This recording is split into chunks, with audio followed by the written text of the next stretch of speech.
Is the slide visible to all? Yes, sir. Okay. Yes, sir. Should we start or we will wait for some time?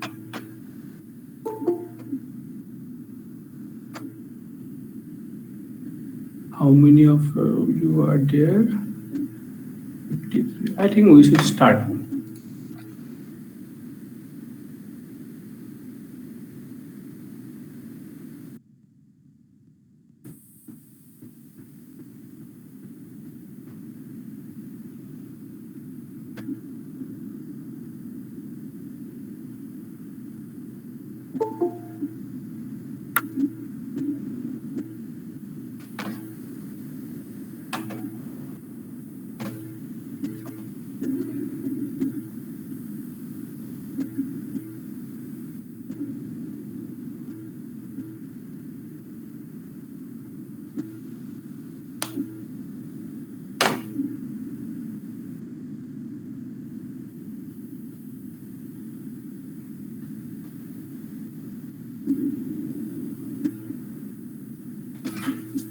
Okay, students, good morning.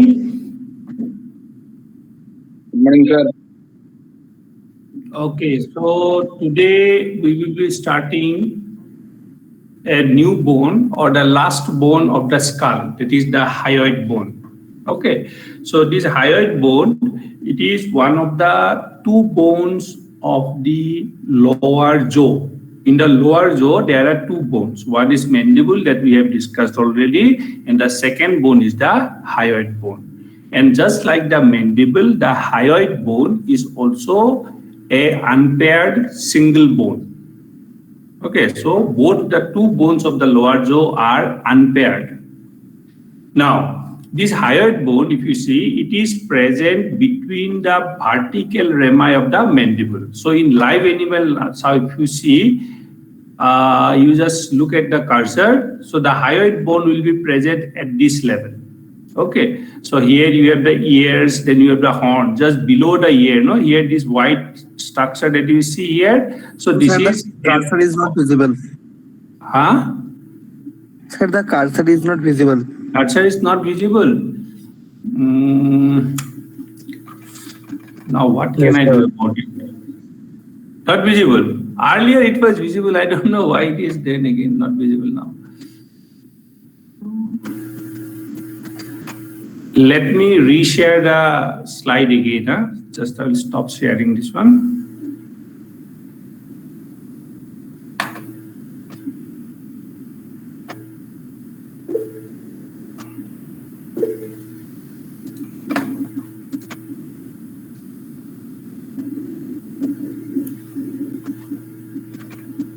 Is the cursor visible now? Cursor is visible now? Okay. So I was saying, like, you see here on the top you have the horn, behind the horn it is the ear. So just below the ear, if you can see this bony structure, this white color structure that you see here, so this is the hyoid bone. Actually, this is a part of the hyoid. So the hyoid in situ or in live animal, it is present between the two vertical ramas.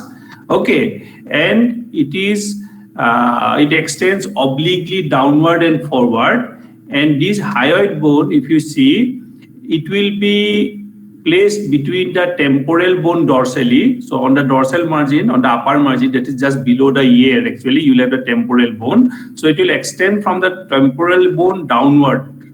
Okay, it will go downward and it will remain in attachment with the tongue and the larynx. So what you see here, you see these rings, you can see number 41. So this is trachea. On the anterior part of the trachea, you will have the larynx. So this is larynx. Okay, so the lower extremity of the hyoid bone. Yes? Any doubt? No. Okay, so the lower extremity of the hyoid bone, if you see, it remain attached to three structure, you can say. A part of the hyoid bone will remain attached to the tongue, a part will remain attached to the wall of the pharynx, and a part of the hyoid bone will remain attached to the larynx. Okay, so ventrally the hyoid bone has got three attachments. One attachment to tongue, one attachment to the pharynx, and one attachment to the larynx. Whereas dorsally the hyoid bone, it will remain attached to the petrous temporal bone. So as a result, if you see the hyoid bone, the ventral part of this hyoid bone, it will support three structures, namely the tongue, the larynx, and the pharynx. Okay, so that is the in situ position or orientation of the hyoid bone. So hyoid bone, it is one of the unpaired bone of the lower jaw. It is present between the two vertical ramus of the mandible. It is dorsally connected to the petrous temporal. Ventrally, it gives support to three structures, namely the tongue, pharynx, and larynx. Now, the hyoid bone of cattle, actually, it is made up of a body, then a lingual process, and four cornu, or you can say horns. Okay, so the hyoid bone, in case of most of the domesticated animal, if you see, they will have a body, a lingual process, and four cornua or horns. Okay, and these four cornua or horn, they are namely styloid cornu, which is also called as great cornu, then epihyoid, which is called as middle cornu, keratohyoid. You see this keratohyoid spelling, you'll find differently in different books. Okay, in most of the book they will start with C, but in some book they may start with K also, so don't confuse. Okay, that is keratohyoid, the spelling may differ. So keratohyoid is the third cornu, which is also called a small cornu because it is smallest in size, and the fourth cornu, it is called as the thyrohyoid. So four cornus are there: stylohyoid, epihyoid, keratohyoid, and thyrohyoid. In addition to the cornu, there is a body and there is a lingual process. Okay, now what you see here, this is the diagram, or you can say the picture of a hyoid bone of ox. Okay, now in this hyoid bone you see this large cornu that you see here. So this is called as the stylohyoid. Okay, the stylohyoid, the other name for the stylohyoid is great cornu because it is very large, or it is the largest horn of the hyoid bone. So this is great cornu or stylohyoid. Okay, then you have another cornu here, the small cornu. This is called as the epihyoid. So epihyoid, it is also called, it is a small, actually it is small in size, and it is also called as the middle cornu. Okay, then you have next to epihyoid, then you have one more cornu here. This is called as keratohyoid. Okay, then ventral to the keratohyoid, here this part, this is the body of the hyoid bone. Okay, so this is the body of the hyoid bone. Now from the body anteriorly there is one projection. So this is called as the lingual process, lingual or glossal process, lingual or glossal process. And behind, posterior to the body, you can say there will be another projection that is called as the thyroid cornu. Okay, now here if you see the stylohyoid, epihyoid, and keratohyoid, they are paired. You can see here. So this is stylohyoid of, this is of right side, this is of left side. Then again epihyoid of right side, epihyoid of left side. Then keratohyoid of right side and keratohyoid of left side. Similarly, the thyroid cornu are also paired. Okay, so this is what thyroid cornu of left side, and this is the thyroid cornu of right side. In addition to that, if you see in this picture, you will find that these adjacent cornus, that is the stylohyoid, epihyoid, and keratohyoid, they are attached to each other by a bar of cartilage. So what you see here in between them, so this is a cartilage. Okay, so they form a joint. Okay, so this joint, the intermediating medium between this joint is a cartilage. So they form cartilaginous type of joint. That means this is not a primary cartilaginous type of joint. It is actually a secondary cartilaginous type of joint. So you can find a little degree of movement here. Okay, so the type of joint according to movement, if you remember, there were three. synarthrosis, amphiarthrosis, and diarthrosis. Diarthrosis were highly mobile joints. Okay, the joints with wide degree of movement, we call them as diarthrosis. Again, diarthrosis are of various type according to the type of movement. Similarly, the immobile joints, they are called as synarthrosis, whereas amphiarthrosis are intermediate between diarthrosis and synarthrosis. That means amphiarthrosis will show a little degree of movement. Okay, so the type of joint formed between the cornus here, okay, between the styloid cornu and the epihyoid, and the epihyoid and the keratohyoid, keratohyoid and the body. Okay, so all these type of joints, these are all amphiarthrosis. That means they allow a little degree of movement here. Okay, so that is the image of the hyoid bone. You see here again, you see at the center you will have a body. So this is the body. Projecting anterior from the body, you will have the lingual process. Okay, then projecting from the anterior lateral margin of the body, there will be the keratohyoid. Keratohyoid in turn will give attachment to epihyoid. Epihyoid in turn will give attachment to the stylohyoid. Similarly, from the posterior lateral margin of the body, another cornu will arise, and that cornu will be called as the thyrohyoid. Okay, so these are thyrohyoid. Now coming to the next slide, if you see here, so here you see here the individual part of the hyoid bone, they are being described. So if you see here, as I told, the hyoid bone, they will have a body. The other name for the body is again basihyoid. Okay, so the body or the basihyoid, it is in the form of a transversely placed rod.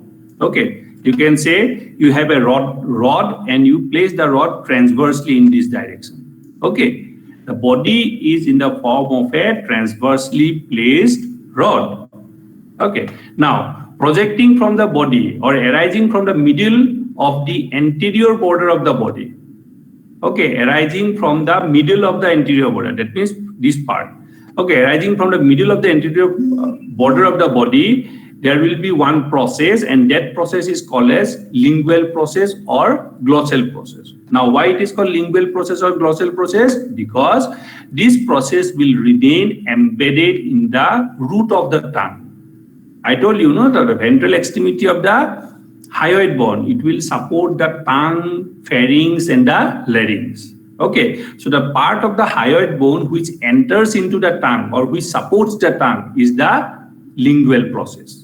Okay, so lingual or glossal process. So lingual or glossal process is that part of the hyoid bone which remain embedded in the tongue. Okay, and this lingual process, where from it arises? It arises from the middle of the anterior border of the body or basihyoid. Then comes the cornus. Okay, so the cornus, as I told, there are 4 cornus: thyrohyoid, keratohyoid, epihyoid, and stylohyoid. So let us first discuss about the thyrohyoid. Sir. Yes. Sir, one still left. Sir, one student still left. Wait. Who is left?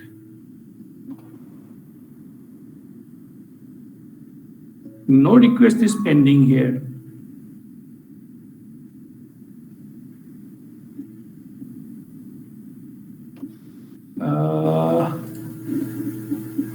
There is no request pending actually. Okay, sir.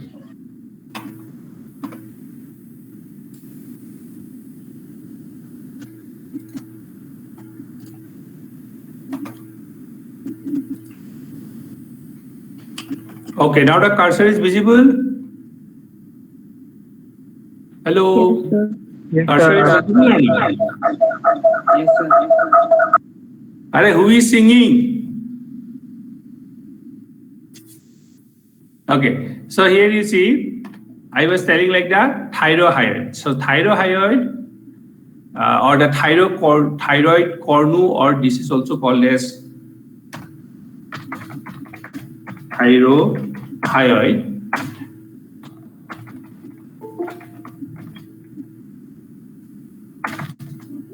Thyroid cornu or thyrohyoid. So this thyroid cornu or thyrohyoid, it is paired. So if you see here, you see this is the left side thyrohyoid, and this one here that you see, this is the right side thyrohyoid. So the thyrohyoids, they are paired and they arise from the posterior lateral margin of the body. Okay, from the posterior aspect of the sides of the body. Okay, that is the posterior lateral aspect means what? On the posterior side or on the back side of the body. Okay, on the back and sides of the body, you can say. Posterior means back and lateral means side. Okay, so these two thyroid cornules, they arise from the posterior lateral aspect of the body and extends backward and upward. If you see their direction, they are going backward and also upward. And where they will end? They will ultimately go and end on the thyroid cartilage of the larynx. Okay. The larynx, when it will be taught to you, then we will discuss about the various cartilages of the larynx. The larynx is a cartilaginous structure. Various cartilages are there. So one of the cartilage of the larynx, or the largest cartilage of the larynx, which is called as the thyroid cartilage. Okay. Now this thyrohyoid, it actually goes and remain attached to which structure? To the larynx. As a result, the thyrohyoid, it helps in supporting the larynx. The lingual process will help in supporting the tongue, whereas the thyrohyoid will help in supporting the larynx. Okay, from the name itself, you see thyrohyoid means hyoid means it is a part of the hyoid bone. Okay, then it is a part of the hyoid bone. Thyro means what? It is the thyro. This term comes from the thyroid cartilage. Okay, so in the larynx there is a thyroid cartilage.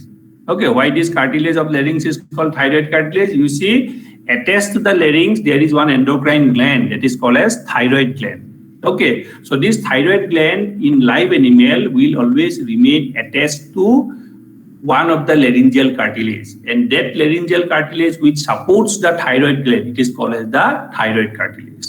And the part of the hyoid bone which goes and joins that thyroid cartilage, it is called as thyrohyoid. So here this is thyrohyoid. Then comes the next cornu, that is called as the keratohyoid. So if you see here, this is keratohyoid. So the keratohyoid, they are also paired again. This is right side keratohyoid and this is left side keratohyoid. So they are paired, and this keratohyoid, from where they arise? They arise from the anterior lateral aspect of the body.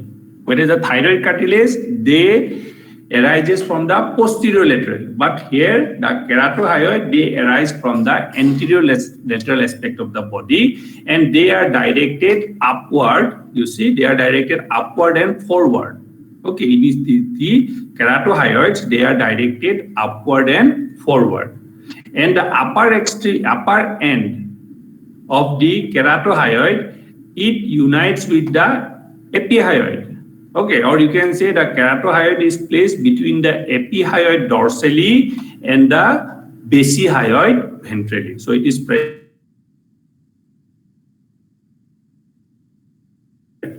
And the union or the point where they form joint, no? So in that joint, you will have this bar of cartilage. As a result, this will be epiarthrosis. Then the third cornu, that is called as the epihyoid, or this is also called as middle cornu.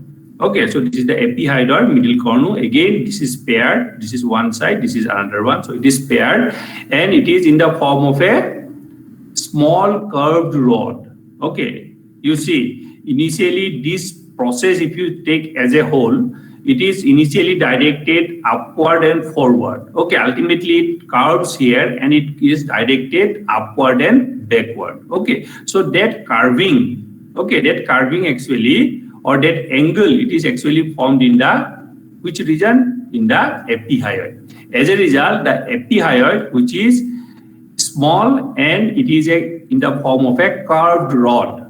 As a result, this whole process gets curved. Initially, this process is directed upward and forward, but later it becomes directed backward and upward. Okay, so that change in direction, it takes place at the level of the epihyoid. As a result, the epihyoid, it is a what type of bone? It is a curved rod-like bone.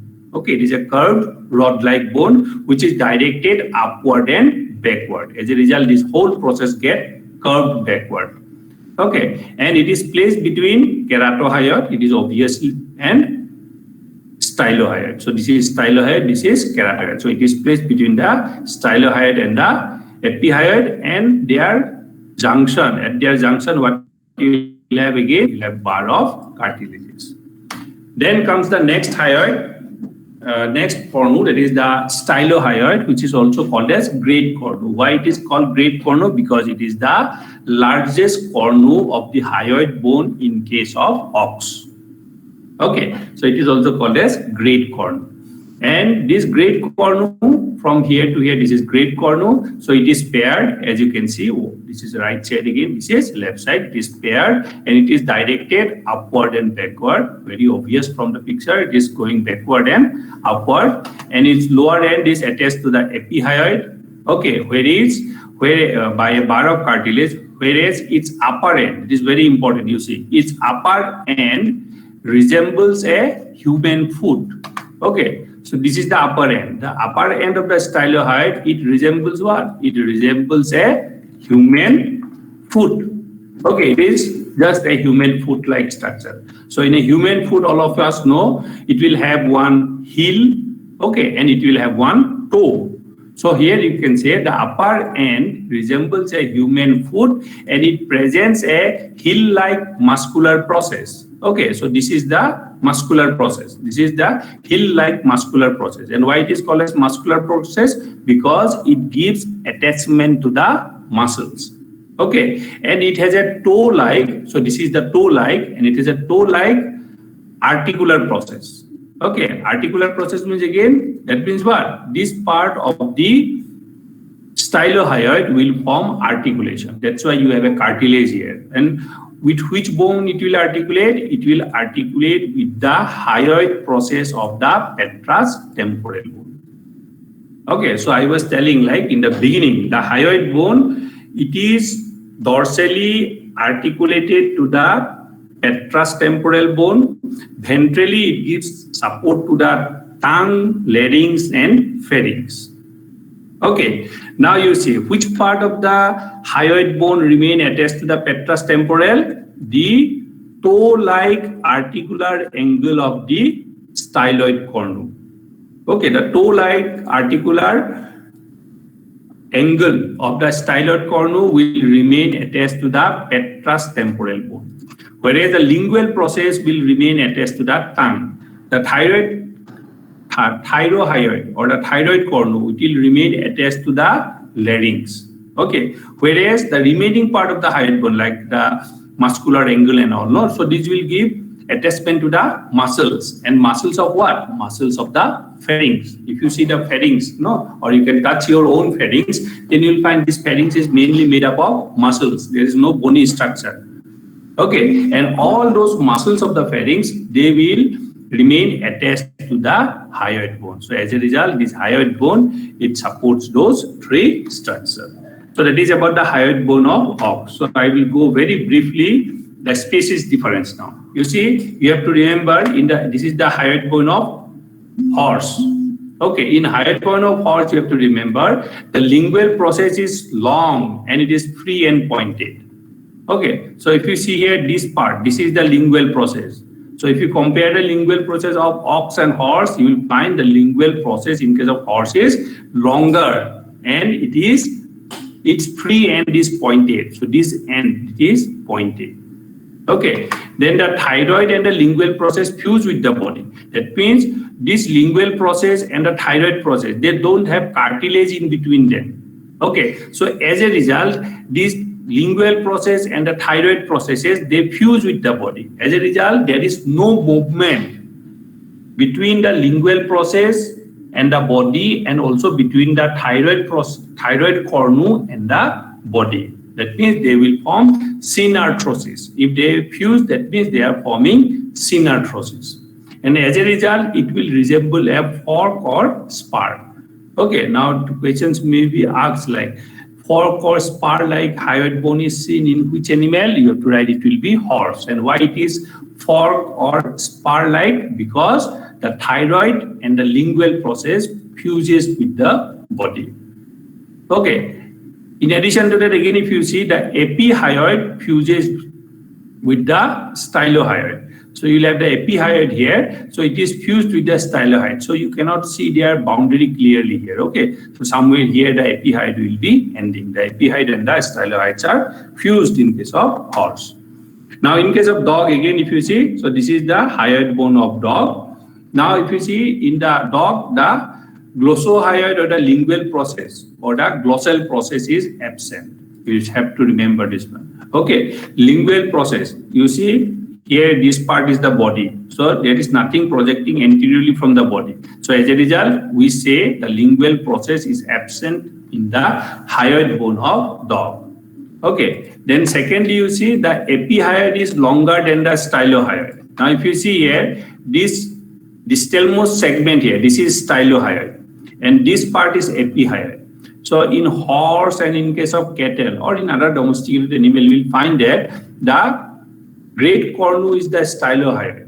That means this stylohyoid is largest in case of horse and in case of cattle. But in case of dog, which is the largest cornu? The epihyoid. The epihyoid is longer than the stylohyoid. That means it is the largest cornu. Then in addition to that, the stylohyoid is bent and twisted. So you can see it is bending and it is twisted. And the thyrohyoid is permanently attached to the body by cartilage. That means this thyrohyoid, it will remain permanently attached with the help of some cartilages. Then again, in case of horse, pig, if you see, in case of pig, the glossohyoid or the lingual process is short and pointed. So here this part is small projection that you see. So this is the lingual process. So in case of, you see, regarding the lingual process, if you see, it is longest in case of horse, absent in case of dog, and shortest in case of pig. Okay, then the thyrohyoid, if you see, the thyrohyoid is wide, curved, and grooved dorsally. So this is the thyrohyoid. You see, the thyrohyoid is curved and it is wide, and you can find one groove also on the dorsal aspect.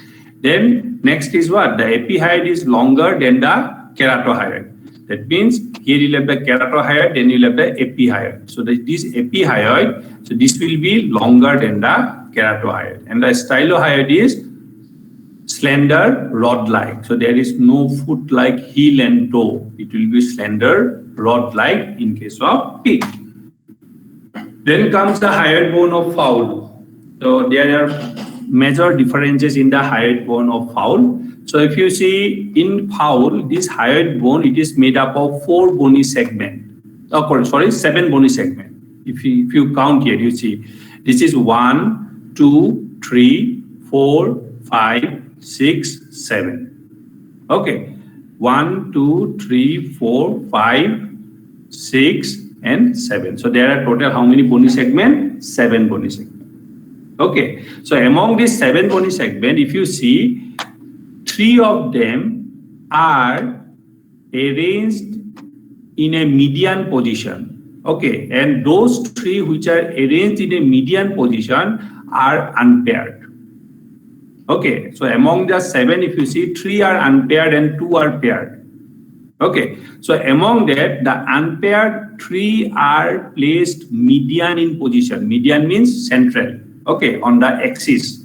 So the unpaired 3 are median in position, and the paired 2 are lateral in position.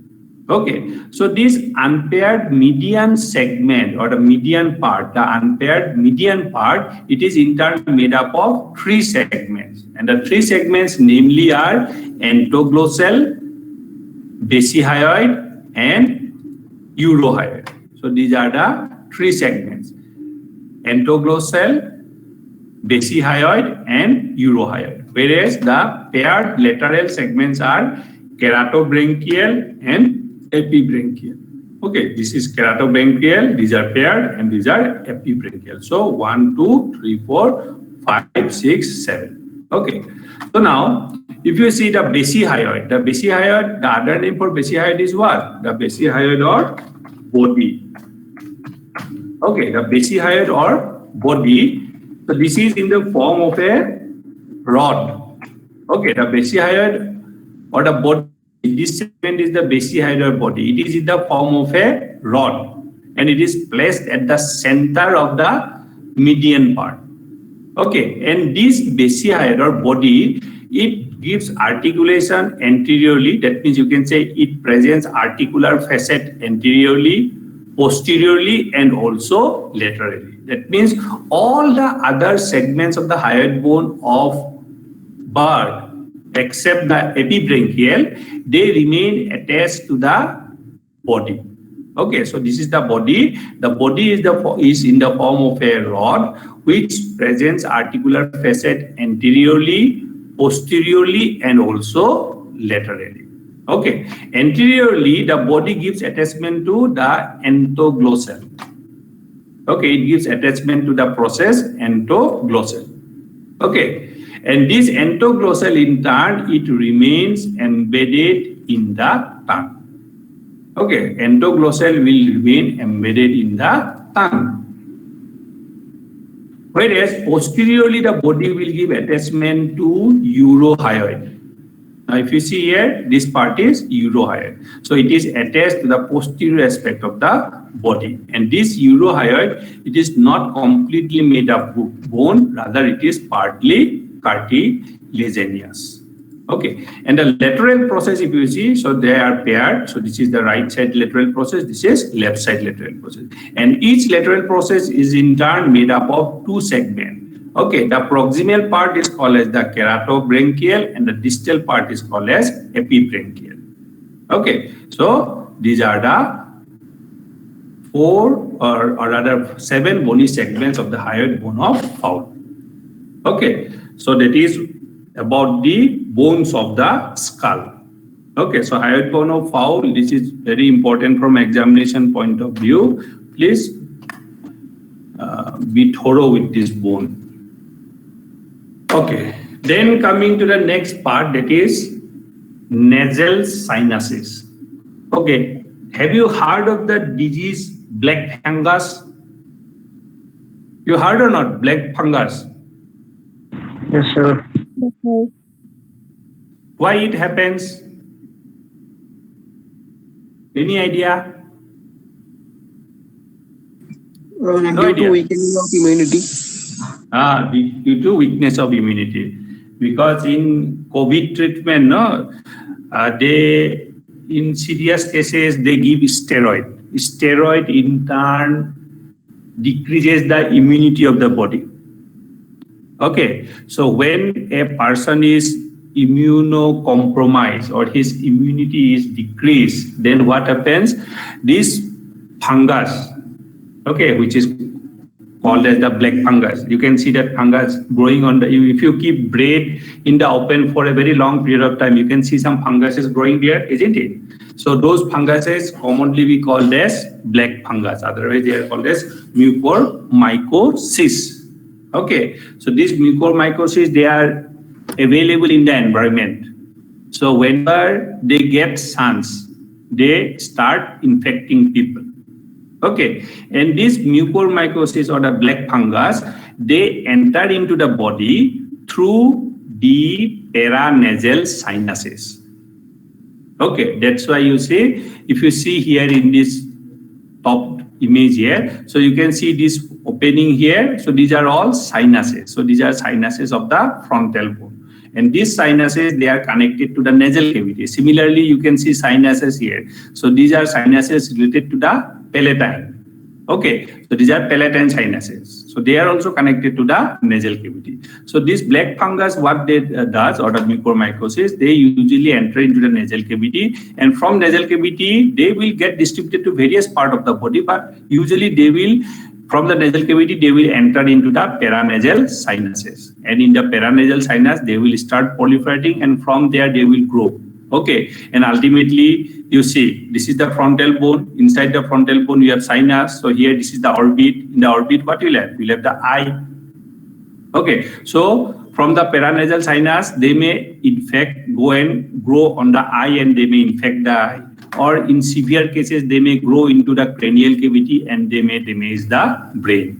Okay, so that's why this disease is very, very serious, because from here, from the paranasal sinus, they usually migrate towards the eye, but they will migrate towards the neighboring organ actually. So the most important neighboring organ around the paranasal sinuses are the eye and the brain. Okay, so usually they will from the nasal cavity to the paranasal sinus, from there they will go into the eye, they may infect the eye, or they may grow into the brain, okay, and they may infect the brain. So in treating the mucormycosis, what they does, they surgically open these paranasal sinuses. Wherever the fungus grows, they will surgically open that one and they will clean that part. They will remove all the funguses from there. And in addition to that, they will also give some antimicrobial agents. Okay, so that is in brief about the, black fungus. Okay, now you see, regarding the black fungus, you see, not regarding regarding the nasal sinus. So the nasal sinuses, what are they? They are air cavities lined by mucous membrane. Okay, in live animal, so you see these are all paranasal sinuses. Though this is far away from the nasal cavity, but they are connected to the nasal cavity. So it is called as paranasal sinus. So these paranasal sinuses are air cavities lined by mucous membrane. In addition to that, all these paranasal sinuses, they are directly or indirectly connected to the nasal cavity. Okay, all paranasal sinuses, these all openings that you can see here. So these are all connected directly or indirectly to the nasal cavity. Directly means what? You see, there are 4 sinuses: frontal, maxillary, palatine, and sphenoid. Now this sphenoidal sinus, it is not directly connected to the it is also connected actually. Most of them are connected, but in between they may get connected through some other paranasal sinuses. Suppose you see here the palatine sinus. Okay, no.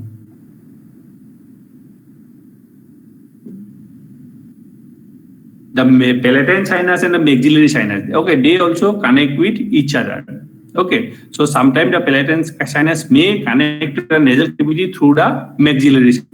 Okay, so they may have direct connection or they may have indirect connections. Now these sinuses, nasal sinuses, or which are also called as paranasal sinus, nasal or paranasal sinuses. So they are 4 in number, namely frontal sinus, maxillary sinus, palatine sinus, and sphenoidal sinus. So remember, the frontal sinus is the largest sinus in cattle, but mark this point, it is largest sinus only in cattle but not in horse. In horse, the largest sinus is the maxillary sinus. Okay, so depending upon the species, the sinus may vary. Now, if you remember the skull of the horse, the frontal bone of horse is comparatively smaller than that of cattle. So as a result, the frontal sinus of horse is smaller than that of cattle. Or you can say the frontal sinus of horse is not the largest sinus because the frontal bone of horse itself is small.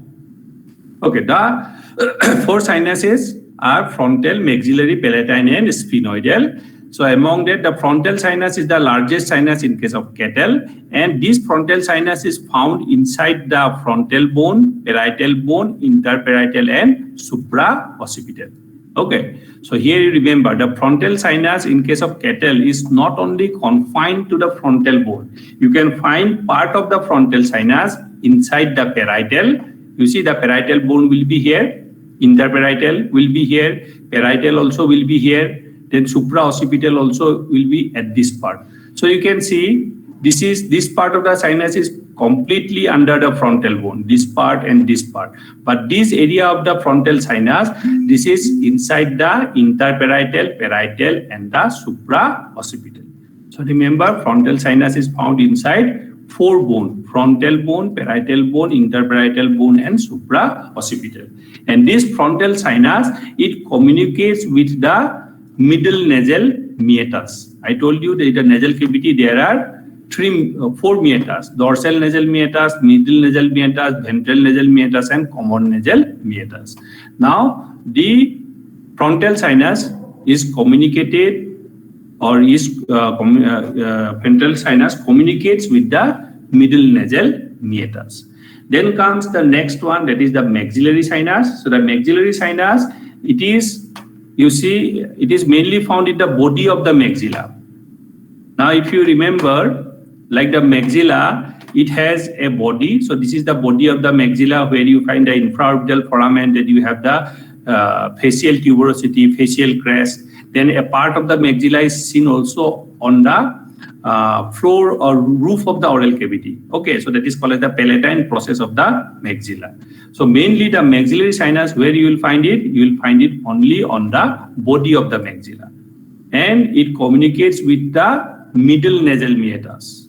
Okay, so it communicates with middle nasal meatus. Then comes the next sinus, that is called as the palatine sinus. So the palatine sinus, it is seen inside the palatine process of the maxilla, horizontal part of the palatine. Okay, if you see here, you see this is the hard palate, or you can say the roof of the oral cavity, or you can say the floor of the nasal cavity. So this part is hard palate. If you remember, this anterior part of the hard palate, this is formed by the palatine process of the premaxilla. This middle part, it is formed by the palatine process of the maxilla, and this posterior part, this is formed by the horizontal part of the palatine. Now the palatine sinus, where you find it? You find them in two places. Okay, you can find it inside the palatine process of the maxilla. So this is the palatine process of the maxilla. Then, palatine process of the maxilla is this one, and also the horizontal part of the palatine. So here you find this sinus is the palatine sinus. And this palatine sinus, in turn, it communicates with which meatus? Ventral nasal meatus. This area is the ventral nasal meatus, so it will be connected here in this manner, not to the middle nasal meatus. Then comes the fourth sinus, that is the sphenoidal sinus. So sphenoidal sinus, remember, it is the smallest sinus in case of cattle. Smallest sinus in case of cattle is sphenoidal sinus, and the largest sinus in case of cattle is the frontal sinus. And this sphenoidal sinus, where you will find it? You will find it inside the body and wing of the presphenoid.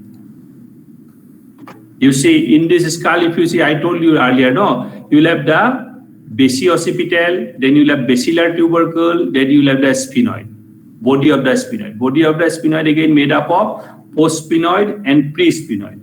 If you remember, I have shown you in the practical class, in the body of the postsphenoid, you have spongy bone, whereas the body of the presphenoid is excavated or is hollow.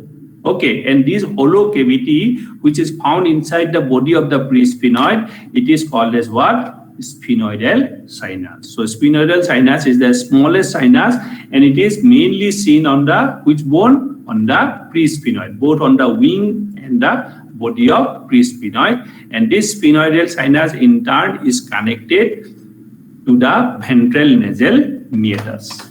Okay, so that is about the paranasal sinus. And one more slide, the last slide here, you see the boundaries of the nasal cavity. So the boundary of the nasal cavity, if we see the roof, it has a roof, it has lateral wall, and it has a floor. The roof of the nasal cavity, it is formed mainly by two bones, that is the nasal bone, this one, and a part of the frontal bone. Okay, a part of the frontal bone and the nasal bone will form the roof of the nasal cavity. Whereas the lateral wall of the nasal cavity, if we see, so this is the lateral wall. So the lateral wall of the nasal cavity, it is formed by premaxilla, maxilla, perpendicular part of the palatine. Here you have the perpendicular part of the palatine, and turbinate. So this bone inside the nasal cavity, you have the turbinate. So four bones are there: premaxilla, maxilla, perpendicular part of palatine, and turbinate. Whereas the floor of the nasal cavity, if you see, then again three bones are there: palatine process of the premaxilla, palatine process of the maxilla, and the horizontal part of the palatine. So these are the 3 bones forming the floor. Whereas on the lateral side, there will be 4 bones: premaxilla, maxilla, perpendicular part of the palatine, and turbinate. And the roof is formed by 2 bones, nasal and frontal. Okay, so that is all for today's class, and with that I finish the bones of the skull. Okay, so I will share this slide with you all later on, so you can, I will just send it, the soft copy, and also the notes to you within this week. Okay, maybe tomorrow or day after tomorrow. Okay, fine. Hello. Yes, sir. Okay then, thank you. Thanks for attending the class. Thank you, sir. Thank you.